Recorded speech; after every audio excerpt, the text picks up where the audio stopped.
Buonasera e ben ritrovati con una nuova edizione del TG Flash di New Sicilia. In apertura non è tempo di arretrare ma di rilanciare la lotta alla mafia. Con queste parole il presidente della Commissione Antimafia siciliana Antonello Cracolici ha lanciato all'Ars la proposta di costituire un osservatorio per monitorare le dinamiche delle cosche mafiose siciliane.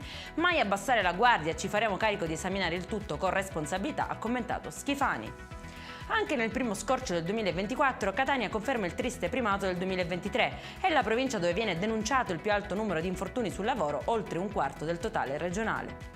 Per fronteggiare la grave emergenza idrica, il sindaco di Burgio nell'Agrigentino ha diramato un'ordinanza per sensibilizzare la comunità sull'utilizzo consapevole e responsabile dell'acqua potabile.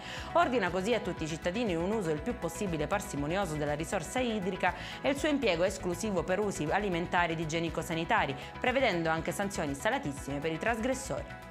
Un servizio di accompagnamento totalmente gratuito per anziani e malati a basso reddito è il Taxi Solidale, iniziativa di carattere sociale che dal 2023 garantisce alle fasce più deboli di Palermo la possibilità di spostarsi in città e nei comuni limitrofi. Per potenziare il servizio è stata lanciata una raccolta fondi che permetterà l'acquisto di altri 2 mezzi.